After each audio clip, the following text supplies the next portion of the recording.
Assalamualaikum warahmatullahi wabarakatuh. Saya Almatriana Nabila dengan NIM 123703024 dari jurusan Fisika. Di sini saya akan menjelaskan mengenai analisis 8 permasalahan fisika menggunakan klasifikasi machine learning dalam sistem fisika. Jadi pada video ini meliputi pembahasan soalnya, kemudian materi, kode pemrograman, dataset, hasil conversion metric, hasil program, dan juga visualisasi dari grafik-grafiknya, itu sebagai berikut. Nah, baik, di sini saya akan menjelaskan mengenai tugas yang pertama, yaitu 2.1 tentang klasifikasi berbasis machine learning dalam fisika, yaitu klasifikasi bintang dalam astrofisika berdasarkan spektrum dan suhu. Jadi di sini tuh tujuannya untuk membangun sebuah model machine learning yang mampu mengklasifikasikan bintang ke dalam spektral O, B, A, F, G, K, dan M. Nah, berdasarkan dua parameter utama, yaitu temperatur atau suhu dan luminosity. Nah, kemudian di sini kelas O seperti ini dan seterusnya. Ini rentang suhunya. Kemudian ini adalah hukum Stefan Boltzmann untuk hubungan antara suhu permukaan dan luminolitas. Yang di sini tuh artinya semakin tinggi suhu, maka luminolitas meningkat dengan sangat besar. Nah, kemudian kita akan menggunakan dataset. Jadi dataset yang kita gunakan yaitu kita membuat data random acak, di mana di sini datanya sekitar banyak sekitar 350 data. Nah, setiap titik data ini berisi nilai temperatur, luminosity, dan spectral class-nya. Nah, kemudian ini tuh sudah sesuai dengan spesifikasi tadi, rentang dari kelas ini berapa dan berapanya. Nah, kemudian untuk kode pemrogramannya itu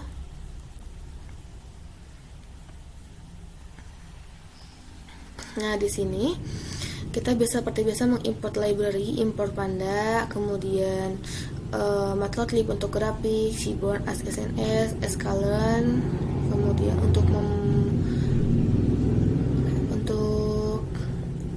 Escalon tuh Seaborn Escalon ini tuh biasanya untuk seperti untuk machine learning tuh, jadi kayak untuk mendeteksi gitu. Nah, kemudian di sini membaca dataset dari file Excel. Jadi file Excelnya kita namain data bintang ML. Kemudian kita akan membacanya, kemudian menampilkan baris pertama, dan ini memisahkan fitur temperatur, luminosity, dan spectral class. Ini untuk membagi data menjadi data latih dan data uji. Kemudian untuk normalisasi fitur, inisialisasi model random forest. Kita akan menggunakan model random forest. Kemudian jadi random forest ini digunakan dengan 100 pohon keputusan. Jadi model ini tuh sangat cocok untuk data nonlinear seperti hubungan suhu dan luminolitas. Kemudian ini prediksi dan evaluasi. Jadi akan menghitung akurasi, klasifikasi Rayford, serta membuat conversion metric. Nah, di sini klasifikasi berdasarkan suhu dan luminolitasnya. Nah, kemudian di sini kita akan running.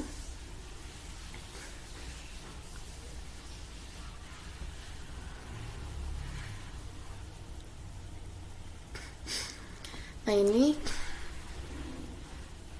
ini merupakan contoh datanya dari awal. Kita print terlebih dahulu. Akurasi modelnya 1 itu bagus. Untuk klasifikasinya di sini seluruh prediksi berada di diagonal di support 10. Kemudian recall-nya 1, akurasinya 1. Kemudian macro AFG-nya 1 juga, dan weighted AFG-nya 1. Nah, kemudian untuk conversion metric-nya sendiri di sini terlihat bahwa seluruh prediksi seluruhnya berada di diagonal utama, yaitu dengan nilai 10 per kelas. Artinya, model ini tuh berhasil mengklasifikasikan bintang 100% benar untuk seluruh kelas spektral. Jadi tidak ada kesalahan prediksinya. Nah, kemudian ini visualisasi klasifikasi bintang berdasarkan suhunya. Nah, pada grafik ini tuh tampak bahwa bintang dengan suhu tinggi dan luminolitas besar berada di sisi kanan atas di sini. Grafik yaitu pada grafik itu yaitu kelas O dan B. Kemudian bintang dengan suhu rendah dan luminolitas kecil di sini berada di kelas sisi kiri bawah yaitu kelas G, K, dan M. Nah, jadi model ini tuh berhasil memisahkan kelas-kelas dengan sangat jelas, yaitu sesuai pola diagram Hertzsprung-Russell dalam astrofisika.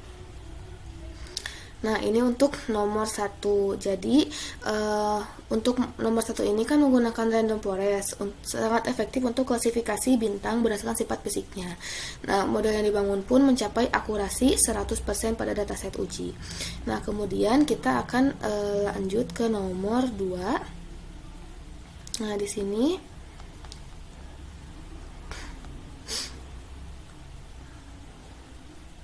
nah, ini untuk penjelasan yang akurasi 90%. Di sini akurasinya 100% akurasinya menunjukkan bahwa model memiliki tingkat prediksi yang benar. Kemudian makro AFG-nya memiliki FI score-nya kan kita 100, jadi mengkonversi kestabilan modelnya. Kemudian weighted AFG-nya untuk kestabilan modelnya juga.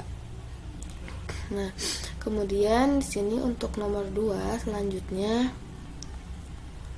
identifikasi fase material berdasarkan sifat termodinamika. Nah, jadi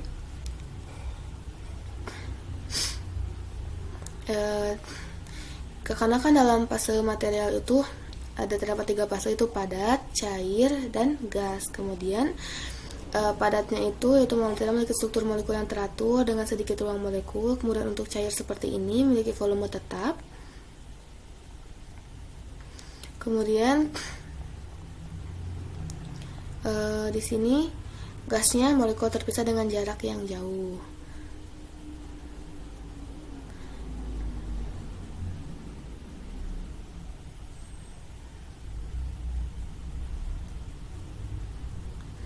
Nah, untuk selanjutnya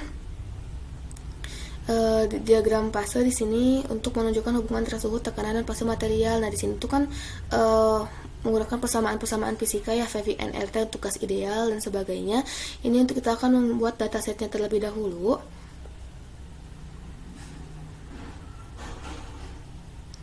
Di sini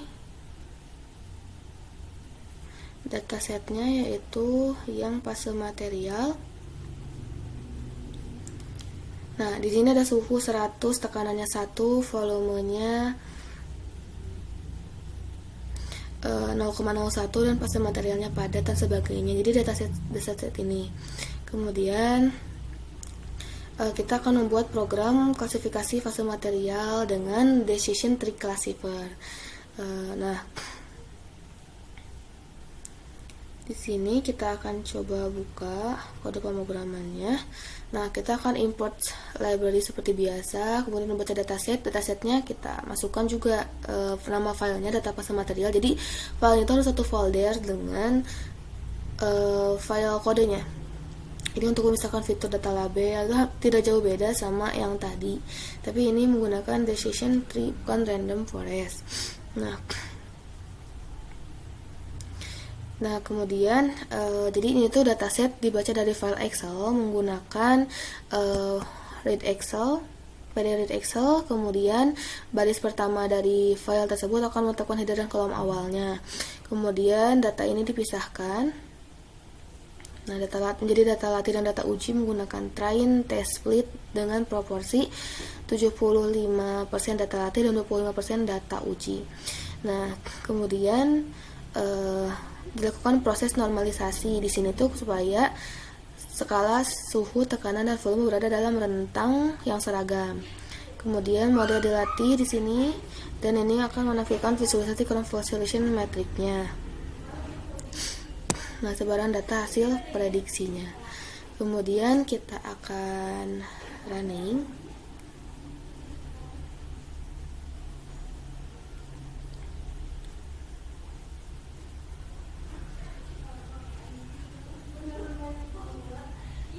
Nah, di sini hasilnya itu kita akan memperoleh terlebih dahulu data-data di awalnya, kemudian akurasi modelnya itu adalah 1, dan untuk cair yaitu akurasinya 100%, makro AFG-nya kestabilannya 100%, dan weighted AFG-nya juga 100%.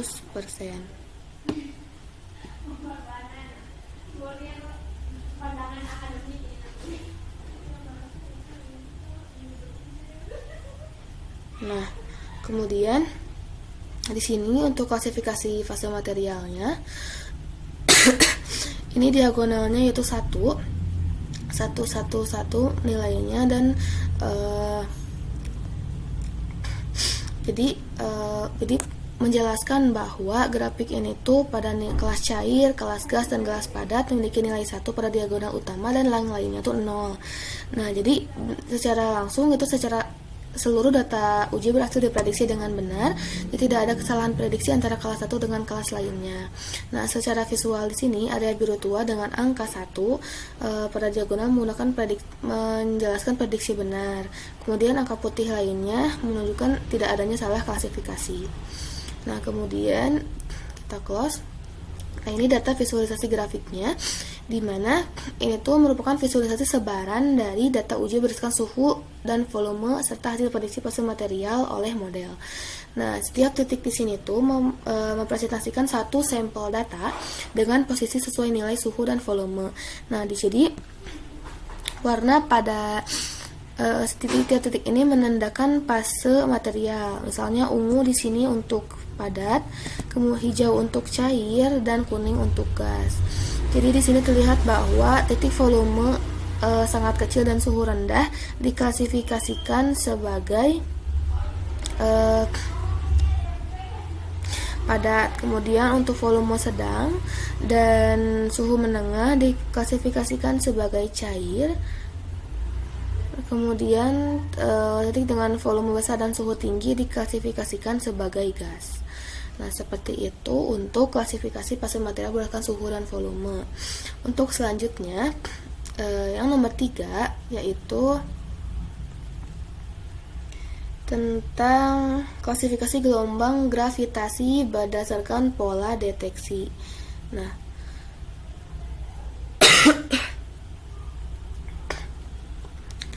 kemudian jadi di sini tuh teori dasarnya gelombang gravitasi, amplitude ini tingkat intensitas sinyal, frekuensinya merupakan gelombang gravitasi, kemudian durasi kekuatan sinyal SNR. Di sini persamaan gelombang gravitasinya sebagai berikut. Ini keterangannya.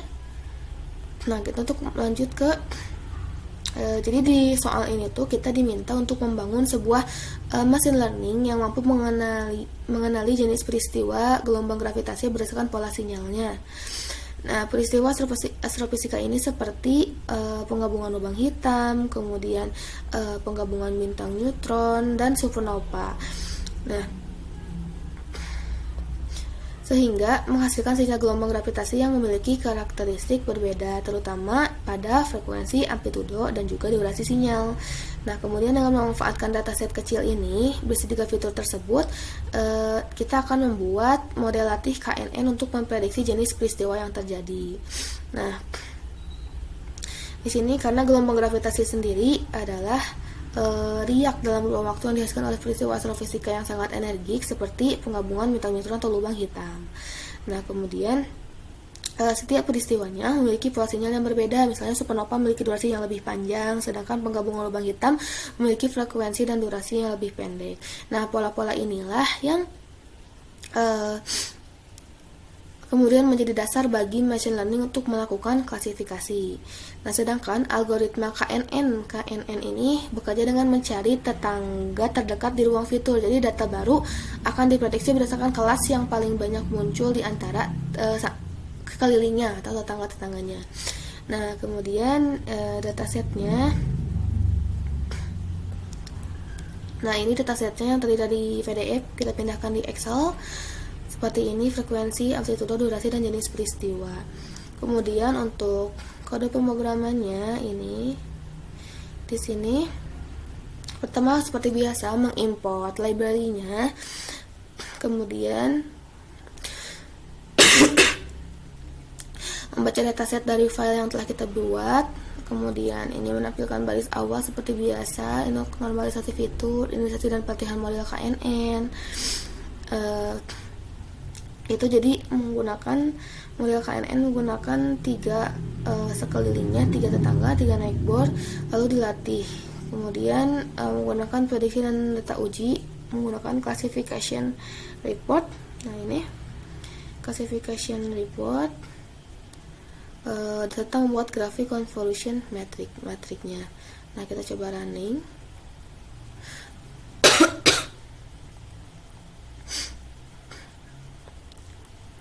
Nah di sini dapat dilihat bahwa hasil yang diperoleh itu sangat akurat karena model menghasilkan akurasi 100%.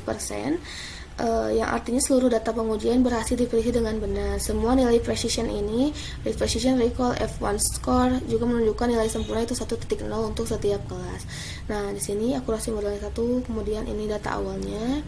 Jadi sangat akurat. Kemudian untuk convolution matriknya di sini hasil klasifikasinya pada gambar saya lihat seluruh diagonalnya hasilnya dia ada di tengah diagonalnya. Kemudian bintang neutron diprediksi benar, lubang hitam diprediksi benar, dan supernova diprediksi benar. Jadi tidak ada satupun data yang diklasifikasikan atau berada pada tempat yang salah gitu, prediksi yang salah. Kemudian kita close. Selanjutnya yaitu grafik visualisasi hasil klasifikasi gelombang gravitasi KNN. Nah, jenis prediksinya penggabungan lubang hitam, penggabungan bintang neutron supernova, jenis peristiwa ini penggabungan lubang hitam, bintang neutron dan supernova. Jadi selain tadi convolution matrix, di sini juga menampilkan scatter plot untuk memvisualisasikan hasil klasifikasi. Pada grafik ini terlihat bahwa ketiga kelas di sini, kelas lubang hitam, bintang neutron dan supernova memiliki distribusi yang berbeda berdasarkan frekuensi dan titik durasi sinyalnya. Nah, titik-titik ini menunjukkan hasil prediksi sementara label sementara yang bentuk maker seperti ini, yang X, kemudian yang bulat di sini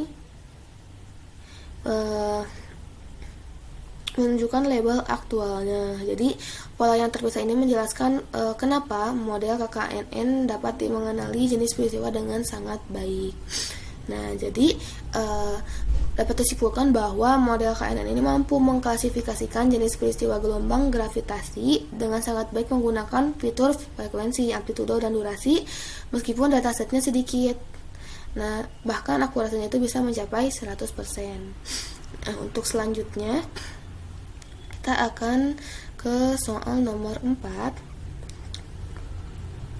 Nah, di sini pencarian partikel baru dengan model machine learning dalam data eksperimen Collider. Nah, di sini tuh eksperimen Collider tuh berfokus pada identifikasi sinyal-sinyal machine learning dan yang dihasilkan fisika partikel berenergi tinggi seperti Dillard-Hadron Collider. Tujuan utamanya untuk membedakan antara partikel yang sudah diketahui dan sinyal potensial yang dari partikel baru yang mungkin terdeteksi. Nah, ini untuk dasar teorinya. Kemudian di sini ini untuk datasetnya, kita sudah membuatnya di Excel.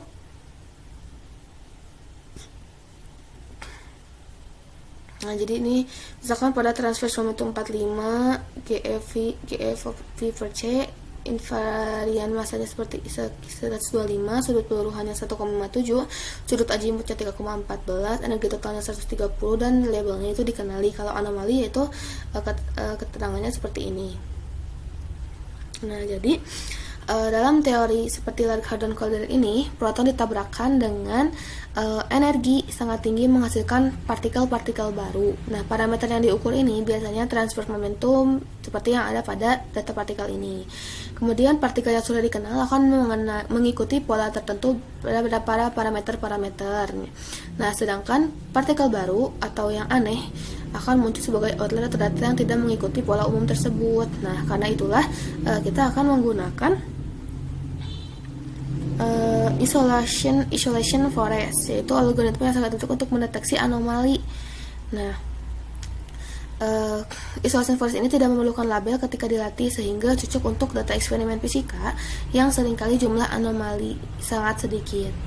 Nah, kemudian kita akan membuka programnya.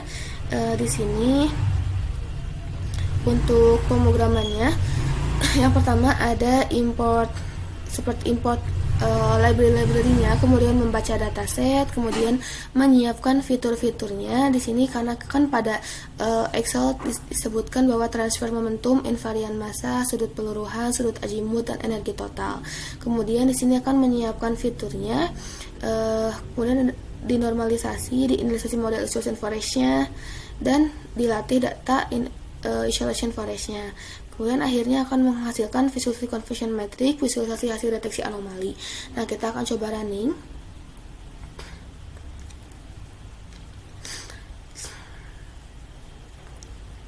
Nah, di sini untuk hasil runningannya yaitu bahwa sebagian besar data hasil diklasifikasikan sesuai label aslinya. Data berhasil dilokasikan sesuai total akurasi mencapai 80%, yang sangat baik untuk sifat mendeteksi unsupervised. Kemudian untuk conversion matrix-nya, nah di sini untuk data anomalinya, precision-nya 0,75, recall-nya 0,75, F1 score-nya 0,75, dan dikenalinya yaitu 0,83, recall-nya 0,83, dan F1 score-nya 0,83. Untuk akurasinya di sini tidak 100%, yaitu hanya 80%, dan makro AFP-nya 79%, serta weighted AFP-nya 80%. Untuk confusion matrix-nya di sini matrik 2x2 3115. Nah, kemudian kita akan melihat confusion matrix-nya, di mana pada baris pertama model mendeteksi 3 data dikenali dengan benar dan keliru 1. Kemudian pada baris kedua model mendeteksi 5 anomali dengan benar dan hanya 1 yang salah. Nah, dari sini tuh kita dapat menarik kesimpulan bahwa model cukup efektif terutama dalam mengenali anomali. Kemudian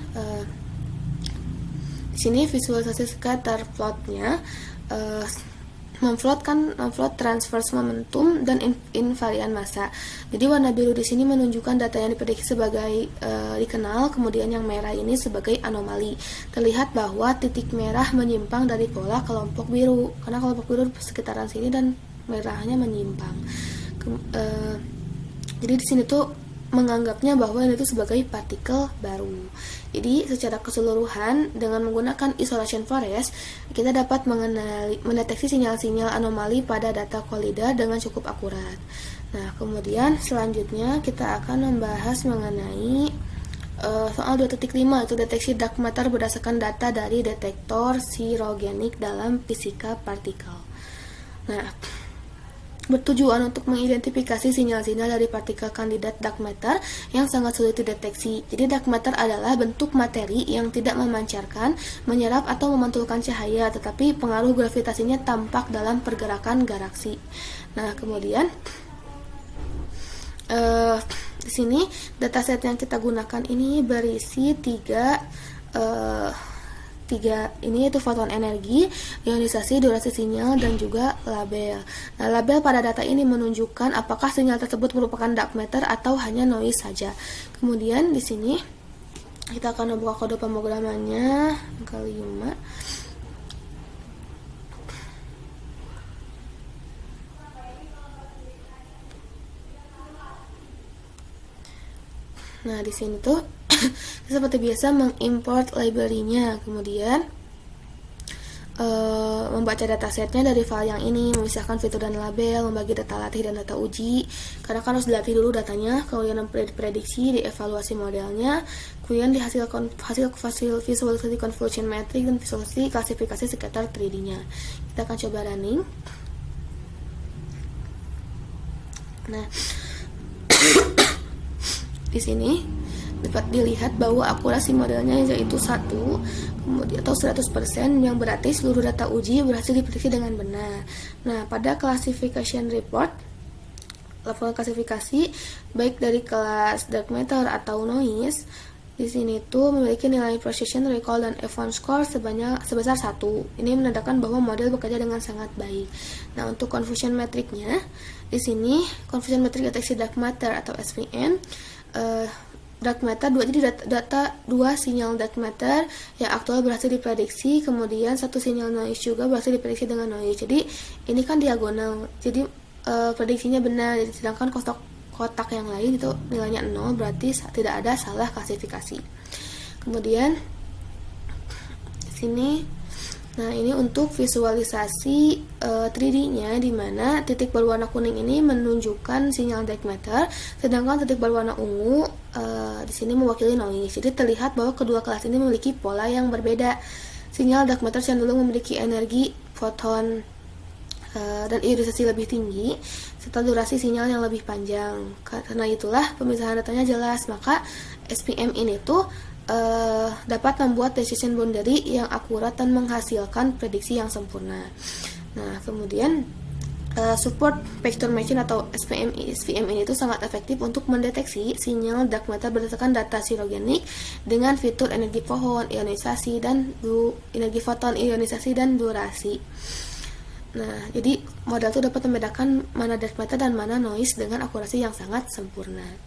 Untuk selanjutnya yaitu tugas nomor 6. Nah, sini klasifikasi objek astronomi berdasarkan data Sloan Digital Sky Survey atau SDSS. Nah, di sini tuh kita harus mendownload terlebih dahulu datanya. Nah, di sini aku sudah mendownloadnya dan ini merupakan datanya sebanyak ini. Nah, datanya sangat banyak ya, ini tuh bisa mencapai 10.000.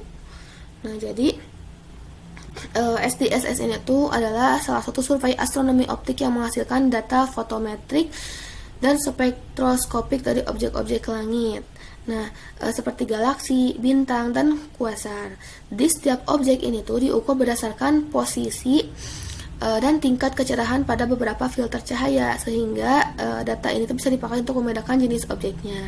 Nah, tujuan dari soal nomor 6 itu untuk menggunakan machine learning, khususnya algoritma SPM juga, untuk menebak sebuah objek itu termasuk galaksi, bintang, atau kuasar, hanya berdasarkan fitur-fitur fotometrik yang ada pada dataset ini. Nah, sebelumnya SPM itu adalah algoritma yang bekerja dengan cara mencari batas terbaik yang bisa memisahkan data ke dalam kelas-kelas yang berbeda. Karena data astronomi biasanya tidak terpisah secara linear. Jadi kita menggunakan kernel RBF agar model bisa membentuk batas pemisah yang lebih fleksibel. Nah, kemudian itu berisi ribuan fitur seperti RA, dash, magnitudo, U, G, R, I, Z, dan seterusnya. Berisi 3 tabel, itu galaksi, QSO atau kuasar, dan star. Jadi untuk membuat model bisa bekerja, semua fitur itu harus dinormalisasi dan kelasnya diubah menjadi angka. Nah, kemudian setelah model dilatih menggunakan 80% data dan diuji pada 20% sisanya. Nah, hasil di sini kita akan membuka terlebih dahulu kode pemrogramannya. Seperti biasa kita akan memasukkan library yang digunakan, yaitu Pandas, NumPy, Matplotlib, Seaborn, Scikit-learn, dan sebagainya. Di sini kita akan membaca dataset terlebih dahulu dari file yang telah saya beri nama nomor 6. Kemudian kita akan membaca datasetnya. Kemudian ini akan menghapus kolom yang tidak relevannya. Kemudian akan memisahkan fitur dan label. Ini akan encoding label kelas, yaitu galaksi, QSO, dan star. Kemudian ini train test split-nya, ini scaling untuk menormalisasikan fiturnya, ini untuk pelatihan SPM-nya. Kemudian untuk visualisasi convolution metric-nya, dan cross validation 5-fold-nya. Serta nanti di akhir akan ada akurasi tiap fold-nya berdasarkan visualisasi PCA 2 dimensi. Kita akan coba running.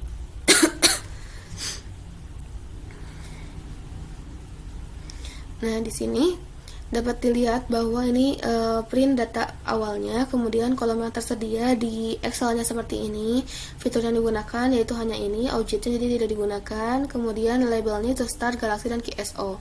Jadi untuk galaxinya 0, QSO-nya 1, startnya 2. Nah, akurasi modelnya itu 97,50%. Untuk laporan klasifikasinya di sini untuk galaxy, version, recall, dan score-nya tidak mencapai 100% atau tidak mencapai 1 tapi 0,97. Untuk SO-nya pun di sini 0,98, 0,94, 0,96. Untuk akurasinya 0,97, makro AFK-nya 0,98, weighted-nya 0,97. Untuk conversion metric angkanya di sini ada kolom 1 baris 1 967, selanjutnya seperti ini, bisa dilihat pada gambar. Nah, jadi secara tidak langsung di sini tuh menunjukkan bahwa model SPM ini mencapai akurasi sekitar 97,5%. Kemudian untuk gambar conversion metricnya di sini untuk conversion metrik klasifikasi objek SDSS dengan SPM 967 masuk kelas galaksi, kemudian 160 masuk kelas kuasar, dan 823 masuk deteksi sebagai bintang. Kemudian di sini tuh kesalahan prediksinya sangat kecil. Biasanya terjadi ketika objek memiliki sifat yang mirip. Jadi ini tuh memiliki sifat yang mirip sehingga ada beberapa yang memiliki sifat kesalahan. Jadi bukan pada diagonal, tapi di sini ada 10, di sini 7, dan di sini ada 3, ada sekitar 30. Nah, kemudian aku on cam. Oke. Untuk selanjutnya yaitu akan ada grafik cross validation akurasi. Jadi akurasi tiap volt ini berada di sekitaran 0,972 sampai 0,981 dan rata-ratanya mendekati 0,975.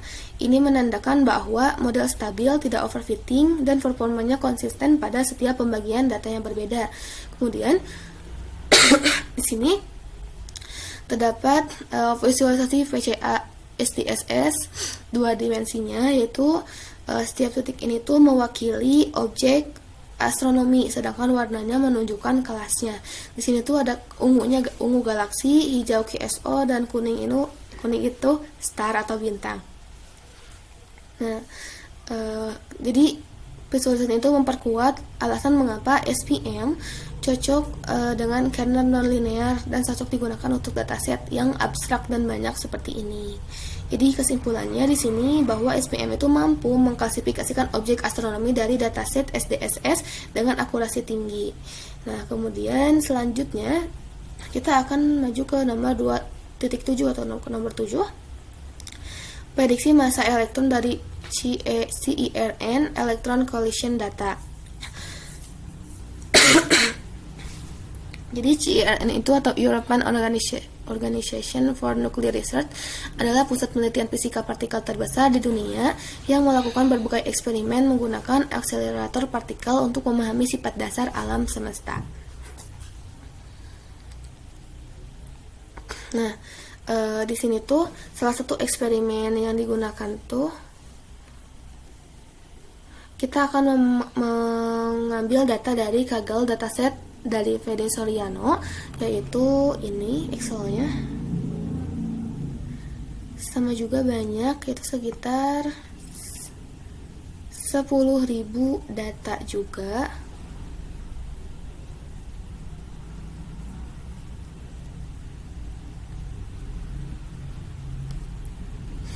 Nah, jadi dalam fisika partikel, massa invarian dari dua partikel, misalkan dua elektron, adalah properti yang tetap dan konstan, tidak bergantung pada keranca acuan. Nah, ini untuk rumus massa invarian atau M-nya. Kemudian kita akan menggunakan random forest, yaitu metode ensemble learning berbasis pohon keputusan yang bekerja dengan membangun banyak pohon keputusan independen selama pelatihan. Jadi membangun beberapa pohon di sekelilingnya. Nah, ini untuk datasetnya sudah ada basis 100.000 peristiwa tumbukan yang diukur dalam rentang massa invarian 2 sampai 110 giga elektron volt.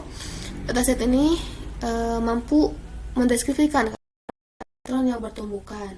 Di sini kolomnya ada run, nomor run dari peristiwa, nilai event nomor peristiwa, E1, E dan E2, energi total dari elektron 1 dan 2, PX1, PY1, PZ1, PX2, PY2, PZ2, ini komponen momentum dari elektron 1 dan 2. Kemudian PT1 dan PT2 merupakan momentum transfer dari elektron 1 dan 2, ETA1 dan ETA2 merupakan pseudo rapidity dari elektron 1 dan 2. Untuk pil dan pil 1 dan pil 2, sudut pi dari elektron 1 dan 2. Untuk Q1 dan Q2 di sini muatan dari elektron 1 dan 2.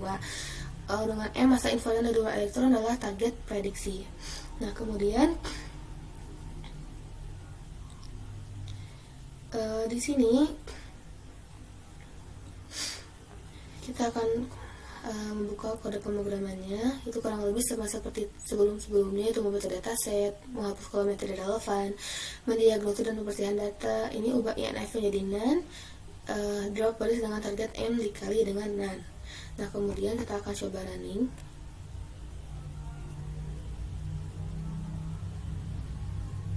Ini runningnya untuk menampilkan plotnya itu lumayan lama, bisa mencapai 1 menit, 2 menit lebih. Nah, di sini tuh jadi gambar pertama menampilkan 5 baris contoh data dari Excel-nya. Kemudian semua fitur ini ada E1, kemudian PX1, PY1, PZ1, ETA2, P2, Q2 dan M. Nah, kemudian di sini kita akan menunggu hasil dari evaluasi modelnya. Ini untuk jumlah NaN per kelompok sebelum di drop, dan ini jumlah NaN per kelompok sesudah di drop. Ini 64 ya, sama. Ini awalnya M-nya 85 menjadi 0. Kita harus menunggu terlebih dahulu.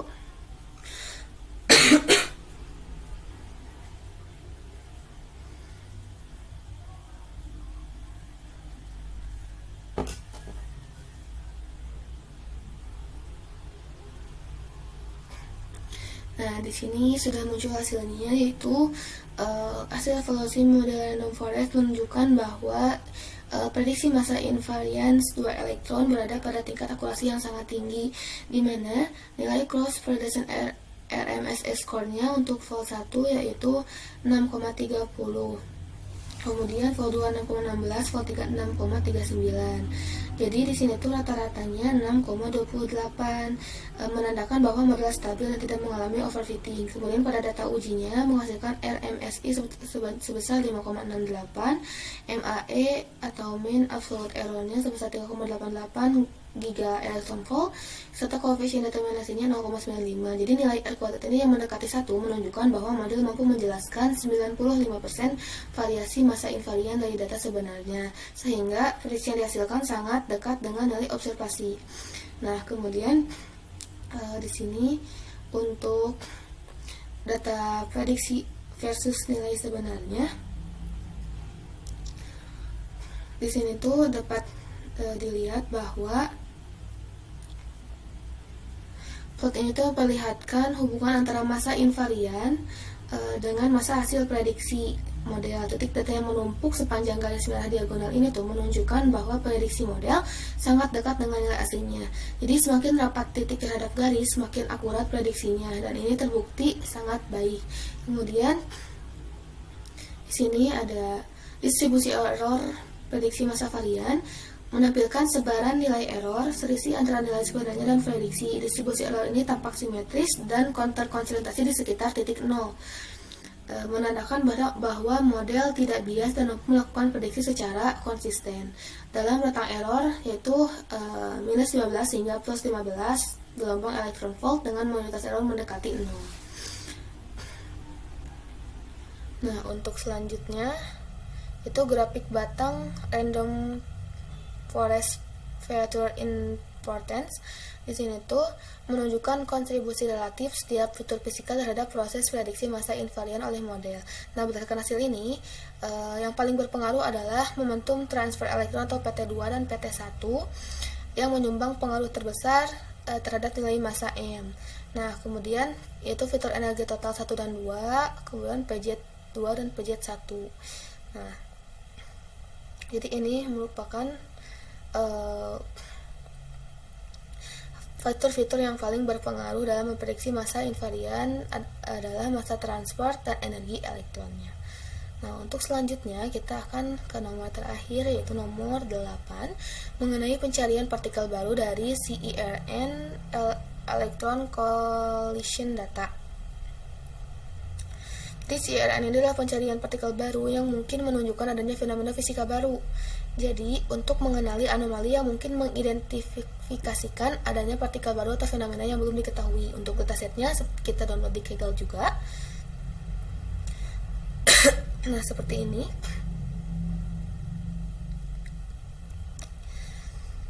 Nah, jadi dalam eksperimen fisika partikel juga, tumpukan elektron menghasilkan 2 elektron akhir dengan energi momentum dan suhu tertentu. Dari data ini tuh kita bisa mempelajari apakah ada event yang tidak mengikuti pola umum yang bisa merupakan indikasi partikel baru atau proses non-standar. Karena dataset tidak memiliki label normal atau anomali, maka metode yang digunakan adalah unsupervised learning dengan algoritma isolation forest. Jadi algoritma itu bekerja dengan mengisolasi titik data dalam bentuk pohon keputusan. Jadi semakin mudah titik itu diisolasi, semakin besar kemungkinan titik tersebut merupakan anomali. Nah, kita akan membuka program Python-nya, itu tidak jauh beda seperti program sebelumnya. Kita mengimport library-nya, kemudian ini mengambil fitur, menaruh data. Ini untuk model isolation forest-nya, ini prediksi anomali, dan ini untuk label hasil data deteksi. Ini menampilkan jumlah peristiwa anomali, kemudian visualisasi distribusi skor anomali, dan visualisasi titik anomali berdasarkan energi elektronnya. Nah, kemudian di sini tuh ada anomali skor anomali itu untuk ukuran seberapa aneh suatu titik data, dan prediksi anomali itu 1 untuk anormal dan -1 untuk anomali. Kita akan running.